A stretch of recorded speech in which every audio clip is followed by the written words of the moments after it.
Welcome to the Demand Gen Club podcast, the first podcast exclusively dedicated to B2B demand generation secrets and best practices as shared by some of the top leaders in the industry. This podcast is brought to you by SaaSMQL, the account-based marketing agency based in Redwood City, California. They help venture-funded SaaS companies scale demand generation from target accounts. By combining intent data, automation, and a proven methodology, SaaSMQL can help your startup generate millions of dollars in sales opportunities within a few months. To learn more, go to SaaSMQL.com. Hello and welcome to a new episode of the Demand Gen Club podcast. I'm your host, Franco Caporale. Our guest today is Jack Foster, Senior Director of Demand Generation and Marketing Operations at SurveyMonkey. SurveyMonkey is the leading survey platform that enables companies around the globe to turn feedback into action. Jack has been a SurveyMonkey for 2.5 years, and she's responsible for building out the demand generation and marketing operations functions for the enterprise part of the business.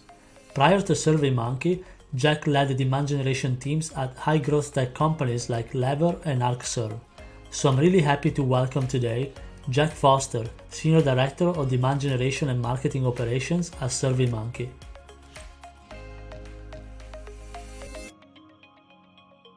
Jack, I'm really happy to have you as a guest on the episode today. Thank you so much for joining us. Thank you for having me. I have to tell you a secret. This is actually my first podcast I've ever been on before. So thank you for that as well. Wow, I'm honored. So thanks so much again to accept the invitation. I'm sure it's going to be a lot of fun. So first of all, please tell us a little bit about your history, your background, especially from your career perspective. How did you end up working in demand generation and marketing operation, and what are you doing today? Sure. So I am currently the head of global demand generation and marketing operations for the enterprise portfolio of solutions at SurveyMonkey. So we can definitely talk more about that. But I have spent 13 years in marketing and 12 out of those 13 years in marketing at tech companies. I started my career in marketing actually in a completely different space, more in the manufacturing space. I knew I wanted to get into tech, early on. And so found a role at a really large company at the time called CA Technologies. They no longer exist. They were acquired a year or two ago. But at the time, it was a 14,000 person enterprise software company, started their business in mainframe and grew to all types of different solutions. I joined the marketing communications team as a marketing coordinator to build out their events program for one of the business units at CA Technologies, as well as just, help on marketing projects kind of across the team. It was super interesting because the business unit that I was part of was actually 100% channel focused. So I was working with channel partners as well as thinking about demand gen throughout the various roles that I held at CA. A couple of years, I was in marketing. I ended up working actually more closely with our partners. And this was really when I started to get deeply into what I would call demand generation. At the time, it may not sound like I was doing demand gen, but it was a flavor of it. And then, I kind of progressed from there. So I was working with channel partners to actually build out marketing plans and how they would be attracting customers to resell the products that I was representing for CA. So, regional partners, what could we do to try to create business for our products, but so that they could resell it. So that it was a form of demand gen. I had the opportunity to take on a leadership role within the business unit, and then I really did own demand gen. I not only owned, this partner marketing piece, but actually had someone on my team who was focused on demand gen at the time. So we were doing both, this partner marketing piece as well as, again, trying to create customer demand that we could then put through our partners. That's when I started to get deep into what demand gen is known as today. This was kind of in the era when, marketing automation had just started to come onto the scene and was becoming popular. The demand gen funnel from, the name is escaping me. They're so famous for it. Why, Franco, you gotta help me out here. The famous demand gen funnel. With all the inbound marketing and then content marketing and the nurturing and all of that. All of that, but the one that was created by one of the top analyst groups out there. The name is the Serious Decision. Yes, Serious Decisions. Thank you, man. That was a little bit of a forget moment there, but yes, that's when Serious Decisions funnel had just really started to make its way onto the scene, and that's when I really started to see how important kind of the analytics and creative and process with sales, how important those aspects were. And I really loved it and really was interested in just continuing to learn more and to, get more experience in this area. And so in 2012, I decided I wanted to make my way into venture capital. I started to look for roles, at startups within the Bay Area. And I landed the first demand gen director of demand gen role for a company called Lever that had just, as I was joining, we announced our Series B, and we were about 60 people large, really looking to have that high growth trajectory. So I had the opportunity to, take on the demand gen function as my primary role and build out the team. It included marketing operations as well. So that was fun, and we can definitely talk about that more. And I knew that demand gen was going to be such a critical part to scaling a company like that. And so it was absolutely just a blast being able to work on that for the 2.5 years that I was at Lever.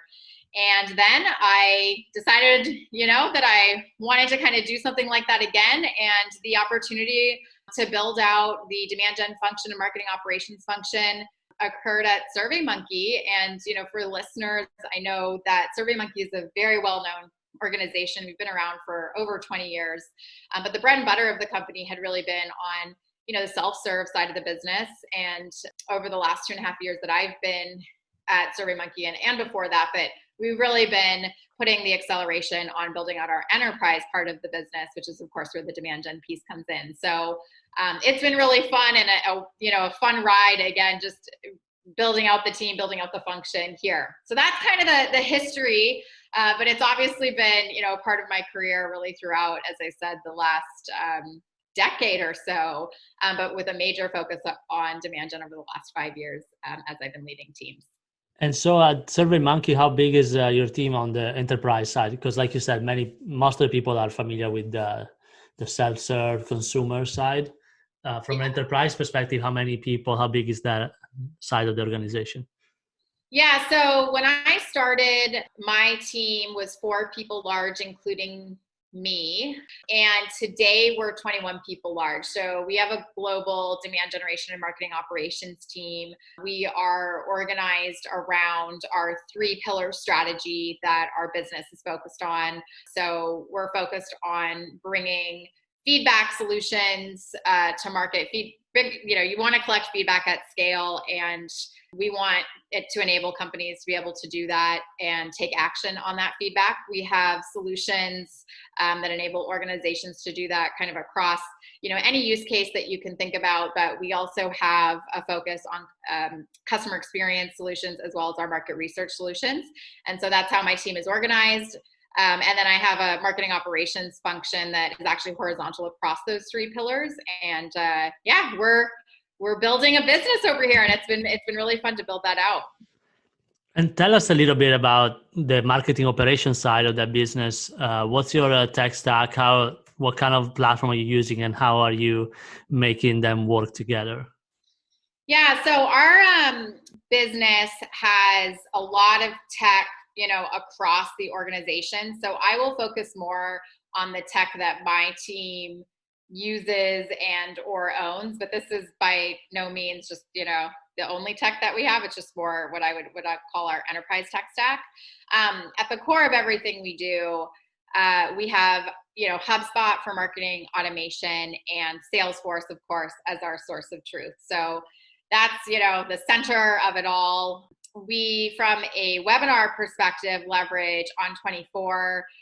You can imagine, 2020 virtual events has been a big part of our mix. And actually, even before 2020, we had created a flagship enterprise program called Curiosity Conference Virtual that we launched in 2018 to, again, bring our enterprise portfolio of solutions to market. So On24 has been a big part of our mix. From an ABM perspective, we've been leveraging Sendoso, and we have just recently purchased and are implementing Terminus. So, continuing to build out our muscle there. And then from a kind of data perspective, we leverage Zoom Info and DataFox for data appending, list building, enrichment, all of that good stuff. So that's kind of the core of what we're using from a marketing perspective. Of course, we partner super closely with our sales and sales operations team. And so, we're also on that side of the house using tools like Ring Central and Outreach. And that's kind of the central of our enterprise tech stack hub. And if you look today, you mentioned some ABM and some other kind of aspects of your tech stack, but if you look at overall all your pipeline today, your opportunities, your leads, what are your top lead sources? Where are they coming from? What do you see as some of the strategy or tactics that are really working? Yeah, I think that this question is always really interesting. Like, everyone's like, what channel is the best channel? Where do you get the best leads from? And I think you have to actually take a step back and it really does come down to your strategy and your the content that's fueling your programs and just what you're actually giving that's of value to the market. So I think when it's like a channel question, you can kind of take it from a tactical point of view, and I will answer you, but I always like to take a step back when I get asked that question, because I think it's important to realize that you can have, if you don't have the right offers and the right mechanisms just to measure what's working, and if your messaging is working in place, then it doesn't really matter what you're doing from a channel perspective. It's that's kind of like the foundation to get it right. But of course. But if I ask you in a different way, if I give you $500,000 today, where would you spend it? Well, I think that any demand gen or growth marketer knows that paid search is usually a great channel to get high intent leads from, right? I think it's one of those channels that you can turn on and continue to test and optimize into. So that's always going to be, a big part of our mix. But for us, we have a pretty healthy mix of activities that are going on from an enterprise perspective. We definitely market on LinkedIn and see that as part of both our kind of traditional demand gen strategy, as well as a way to engage target accounts. So it's kind of, twofold in how we're leveraging LinkedIn and other social channels, Facebook. We definitely have doubled down. As I said, we've been, leveraging Sendoso. So we've been thinking about how direct mail, or, I don't know if you call kind of the digital direct mail and offers that you're able to do through Sendoso direct mail, but we've definitely been thinking about that as part of our ABM strategy and a channel that we leverage. As I said, virtual events, it's kind of been interesting in 2020. I'm sure, Franco, you've talked to other demand gen marketers that have an opinion on this. We've been having kind of mixed results with virtual events throughout this year. Where we've seen it's been really hard, right? Like, we did have an events program that was successful for our business, and it was definitely going to be part of our mix in 2020. And just like everyone else, we had to pivot from that and figure out how we were going to either bring those to be virtual or redeploy that investment into other channels that were working. But virtual events, we have seen success with. We've hosted some of our own, which, I'm happy to go into details around, because I think we've had some really great learnings from our own virtual summits that we've been hosting.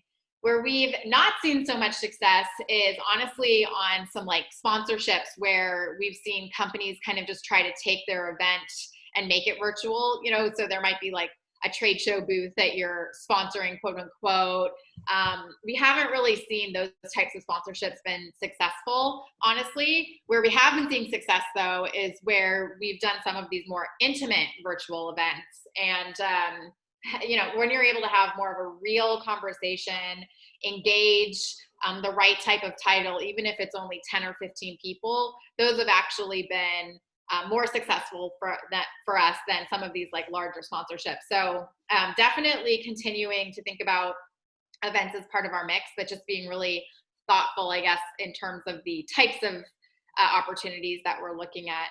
And then, I have to give it up for email as well. I think that email sometimes gets forgotten as a channel that can really work for you. And, we as marketers know that having a solid nurture program in place and continuing to try to engage leads that you've already created, it's, there's sweat equity that goes into that, but it's by kind of all other, it's free. Otherwise you're not, spending a ton of money to do that. And, we've been really thoughtful about how to leverage email this year as well, and are seeing some great results from the nurture programs that we've been setting up there. So I would say we definitely have a healthy mix. I mean, I'll go back to answer your question, like, yeah, paid search, you're always going to see, higher intent leads potentially coming from that. But I think you need to have a mix so that you are filling top of funnel and, continuing to engage and build those relationships as you're trying to grow a business. Is there a particular campaign example that you can share with us that has worked out really well for you? Maybe it was a particular theme or a combination of channels or a strategy behind that was really successful. And it can be a SurveyMonkey or even in previous roles. Yeah.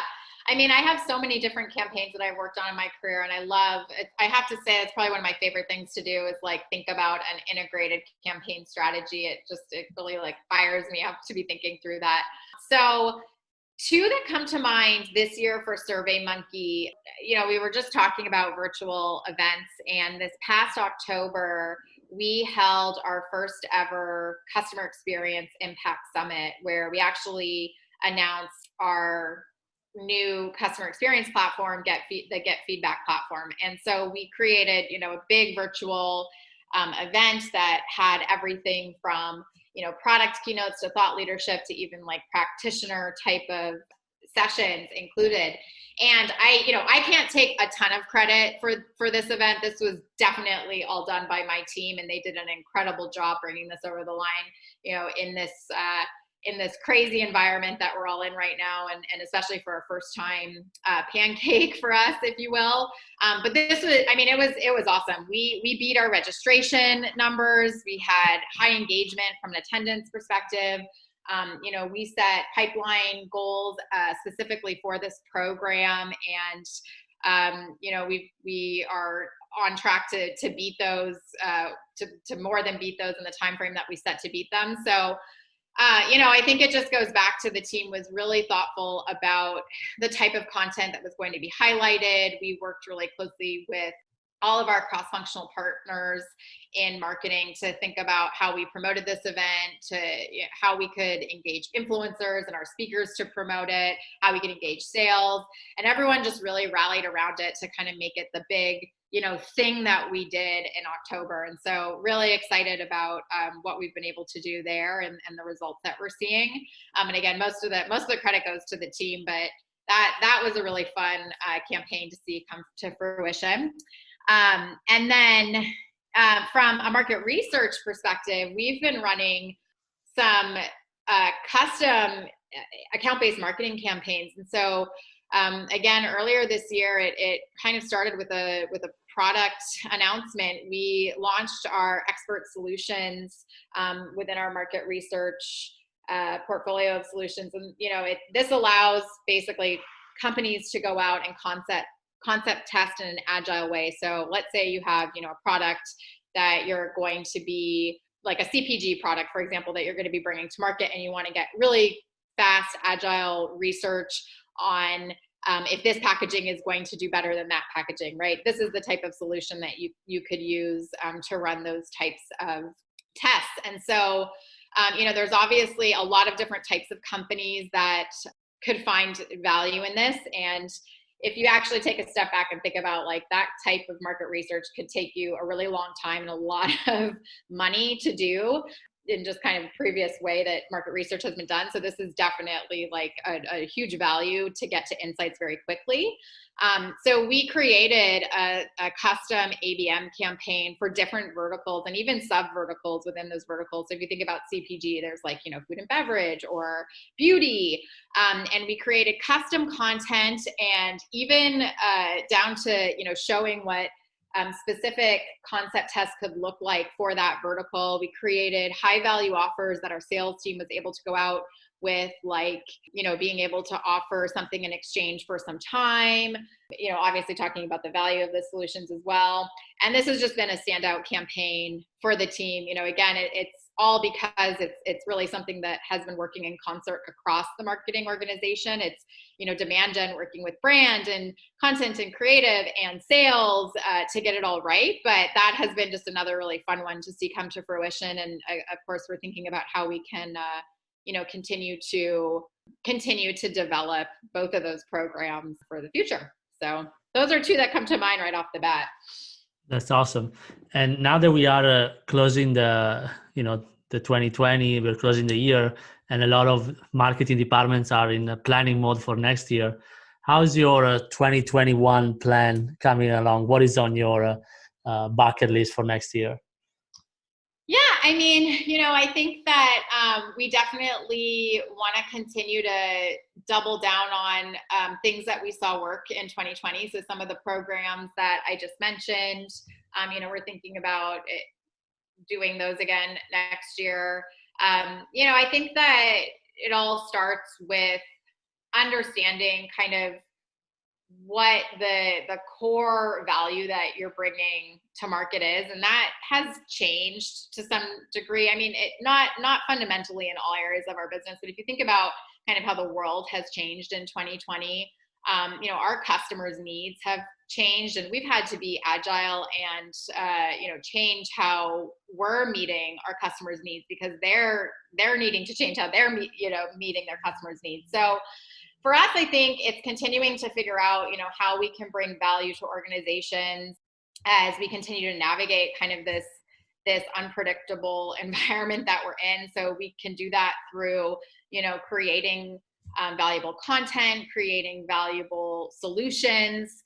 One thing that comes to mind for our surveys business is, we see an opportunity to help organizations with like return to work. And maybe return to work is even too narrow, but just like, how do you reimagine and think about kind of the future of the workplace and what has COVID, meant for how companies think about, remote workforce or how you keep employees engaged. And so we've created solutions to meet the needs of our customers who, are trying to navigate this, that need help and direction.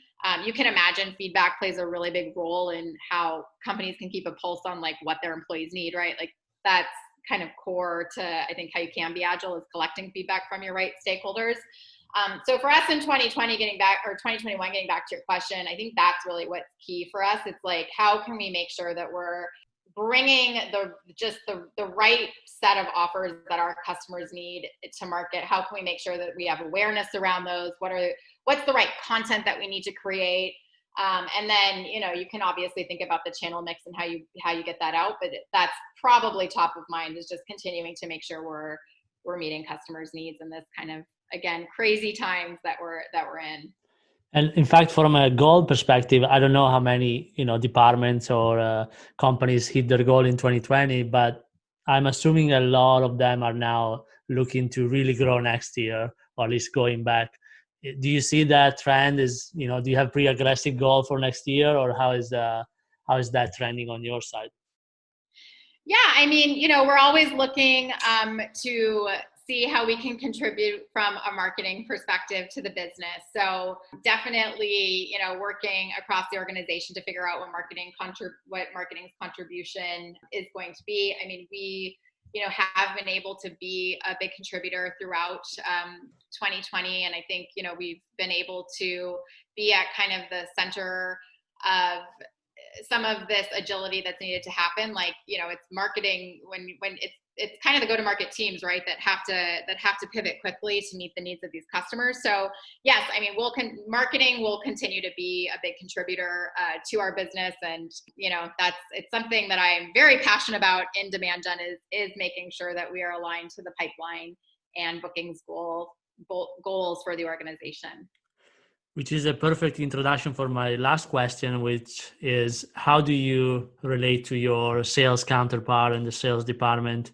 How you guys are remaining aligned throughout, all the different programs and all the different strategies, channels that are being run? How do you maintain that alignment? What kind of process do you adopt to ensure that? That's a great question. And I think I view my partnership with sales and my, ability to collaborate with sales as like one of the most important aspects of my role.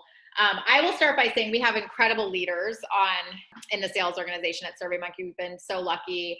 It's been intentional that we have these leaders. I shouldn't say the word lucky. It's been intentional that we have incredible leaders who really view marketing as a partnership. So that definitely sets kind of the tone just from the start in how our team should work together.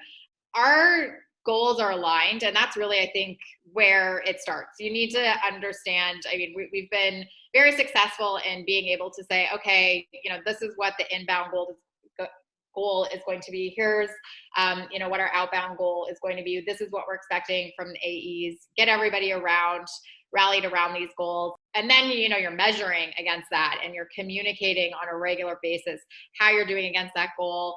If I have several forecast meetings every single week in partnership with sales leadership to communicate out how we're doing against our goals, and make sure that we're, again, pulling the levers that we need to be successful. And so it starts with the goals. And then I think, from there, it's obviously ongoing communication and collaboration. And I think setting, holding each other accountable is what it comes down to. So like I said, I've been so lucky to work with some incredible leaders on the sales side. And I think, we all have that kind of common mission that we're going after together, and we all recognize that. So let's set the goals, let's get after it, and let's have some fun and keep communicating as we're doing it.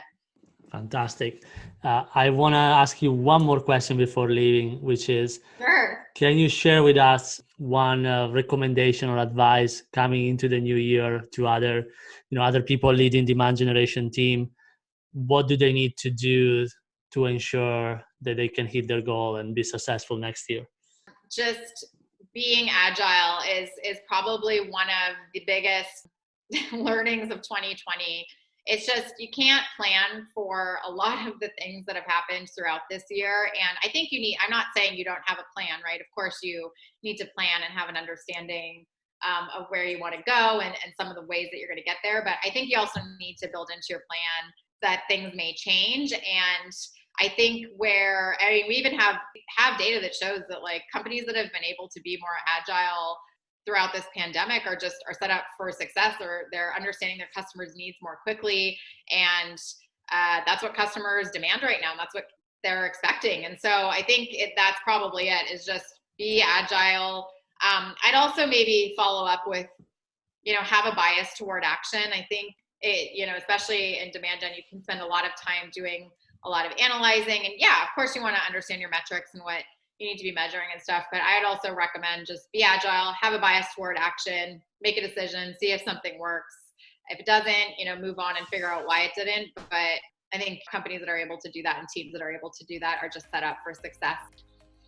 Fantastic. Jack, this has been such a pleasure. Thanks again for spending time with us today. Yeah, thank you so much for having me. This was lots of fun.